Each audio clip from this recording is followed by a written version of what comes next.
Bonjour et bienvenue à cette petite vidéo portant sur la construction d'un tableau de répartition pour une variable quantitative discrète. Voici un aperçu du tableau final que l'on doit construire. Tout d'abord, il faut ouvrir le logiciel Excel contenant notre fichier de données brutes. Comme on veut construire un tableau de répartition pour une variable quantitative discrète, nous choisirons la variable nombre de membres.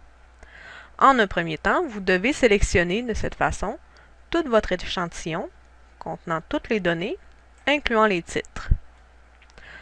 Ensuite, vous allez dans l'onglet Insertion et vous choisissez Tableau croisé dynamique. Une petite fenêtre apparaît. Vous voyez ici l'emplacement de votre échantillon, votre sélection.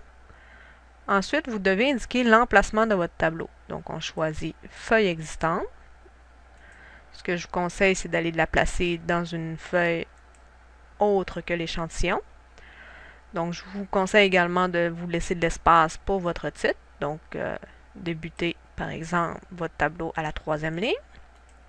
On clique sur OK et un assistant apparaît. Dans votre assistant, ici à droite, vous voyez vos variables. Nous, on voulait construire un tableau pour nombre de membres. Donc, vous devez cliquer sur la variable. En maintenant le bouton de la souris enfoncé, vous devez glisser votre variable dans Étiquette de ligne. Vous le reprenez à nouveau et vous glissez cette fois-ci 3 fois dans Valeur, de cette façon. Lorsque vous glissez, vous voyez apparaître votre tableau avec les 4 colonnes. Pour ce qui est de la première colonne, c'est conforme, c'est les valeurs du nombre de membres possibles, 2, 3, 4, 5, 6. Pour les autres colonnes, il faudra les modifier. Donc, on sait que la deuxième colonne doit contenir les effectifs. Donc, évidemment, il n'y avait pas 317 familles, il n'y en avait que 80. Donc, nous n'avons pas les bonnes valeurs ici. La troisième colonne, on doit lire les pourcentages. Et la dernière colonne, les pourcentages cumulés. Voici comment aller faire ce changement. Donc, nous allons ici dans nos valeurs. On clique. On choisit Paramètres des champs. On choisit Nombre. OK.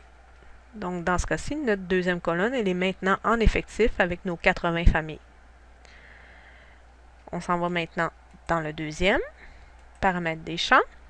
Toujours en nombre. Cette fois-ci, on choisit l'onglet Afficher les valeurs et on demande pourcentage total général. Vous avez maintenant dans la colonne 3 vos pourcentages. Le dernier, on clique Paramètres des champs. Toujours en nombre, mais cette fois-ci, vous choisissez dans Afficher les valeurs, on descend un petit peu, vous aurez pourcentage résultat cumulé dedans. On clique sur OK et vous avez vos pourcentages cumulés. Le tour est joué, votre tableau est complet. Maintenant, ce qu'il vous reste à faire, c'est de la mise en forme, c'est-à-dire changer les titres, donner un titre à votre tableau, ajuster les couleurs, la largeur des colonnes, etc. Donc, pour ce faire, vous devez voir la vidéo suivante.